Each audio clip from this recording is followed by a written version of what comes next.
امام علیہ السلام سے قربت کا راستہ خواہشات نفس کی مخالفت سے گزرتا ہے، یہ بات ہے. یعنی جو انسان اپنے نفس کا تابع ہے وہ امام کے صحابیوں یا ان کے انصار میں، ان کے خدمت گزاروں میں شامل نہیں ہو سکتا. اس کی مثال ہمارے سامنے کربلا میں عمر سعد کیوں نہیں شامل ہو پایا امام حسین علیہ السلام کے لشکر؟ اتباع نفس ہے بس، کیونکہ نفس پر غلبہ نہیں، اپنے کنٹرول نہیں، رائے کی حکومت دماغ میں ہے کہ مجھے وہ چاہیے، جبکہ امام حسین علیہ السلام نے کہہ دیا کہ میں تجھ سے کہہ رہا ہوں یہ نہیں ملے گی تجھے. لیکن نفس اتنا غالب ہوا ہے کہ اس وقت میں نے آپ سے عرض کیا کہ جس کا نفس غالب ہو جائے اور جس نے اپنے نفس کو خدا بنا لیا ہے، اس کی آنکھوں پر، کانوں پر، زبان پر اللہ پردے ڈالتا ہے. اپنے ہوش و حواس میں نہیں ہے وہ کہ سن سکے حق کو. کیا کیا جائے اس کے لیے کہ ہم بہتر راستے پر چل سکیں امام علیہ السلام سے قربت کے لیے؟ میں 3 باتیں عرض کرتا ہوں جو 3 پوائنٹس ہیں اصل میں اپنے نفس کی اصلاح کے لیے، جو آپ کو علماء اور عرفا کے کلام میں ملیں گے، احادیث میں ملیں گے. پہلا پوائنٹ ایکسیپٹنس، دوسرا ہے کمٹمنٹ، تیسرا ہے کمپنسیشن. ایک ایک فقرہ سن لیجئے گا. سب سے پہلے تو اعتراف یہ کرنا پڑے گا کہ ہاں مجھ میں یہ کمی ہے.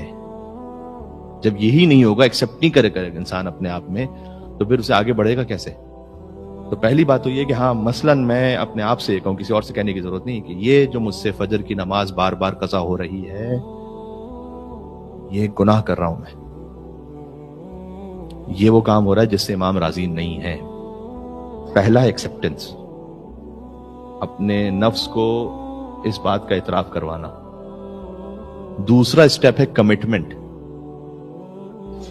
کہ اب میں وعدہ کر رہا ہوں اللہ سبحانہ وتعالی کی بارگاہ میں کہ میں مثلاً، آپ نے پھر خود اپنی ایک رینج طے کرنی ہے انشاءاللہ، کہ مثلاً 1 مہینے تک میں اپنے آپ سے وعدہ کر رہا ہوں کہ کم از کم 1 مہینہ تو میں فجر کی نماز نہیں قضا کروں گا. یہ میرا وعدہ ہے فی الحال. مثلاً میں 1 ہفتہ تو ایسا گزاروں، 1 مہینہ تو کم از کم ایسا گزاروں کہ اب میں نہیں کروں گا. یہ کوئی نہ کوئی آپ نے اپنے آپ سے کمٹمنٹ کرنی ہے. دوسرا اسٹیپ ہے یہ. تیسرا ہے کمپنسیشن، کہ وہ کمٹمنٹ اگر کہیں پوری نہیں کر پایا، مثلاً کمٹمنٹ کی اپنے آپ سے کہ میں 1 مہینے فجر کی نماز پڑھوں گا اور قضا نہیں کروں گا، اور ہو گئی، تب کمپنسیشن ہے. جس دن قضا ہوگی میں اس دن نماز کی قضا بھی پڑھوں گا اور نماز جعفر تیار بھی پڑھوں گا. یہ ہے کمپنسیشن.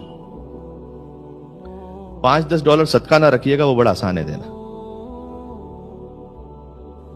اس سے انسان خام خواہ اپنے نفس کو ہلکا سمجھنے لگتا ہے. آیا فجر کی نماز قضا کی $10 صدقہ دے دیا، وہ کمپنسیٹ ہو گیا، کوئی کمپنسیشن نہیں ہوئی. اس طرح سے معاملات میں نہیں ہوتا. کوئی ایسی چیز جو نفس کے لیے سخت ہو، ہاں رکھنا ہو تو رکھیں، $500 رکھیں، ہمت کریں. آئے پھر کہ اگر فجر کی نماز قضا ہوئی تو قضا بھی کروں گا اور ہر قضا نماز پر $500 دوں گا. یہ ہے نفس کی سختی. $5-10 میں نہیں ہے. تو نماز جعفر تیار پڑھوں گا یا 3 دن روزہ رکھوں گا، کچھ بھی ایسا کہ جس کا کمپنسیشن ہے. یہ 3 سٹیپس ہیں: ایکسیپٹنس، کمٹمنٹ، کمپنسیشن. یہ جو انسان مستقل کرتا رہے وہ اپنے نفس کو سدھار لیتا ہے.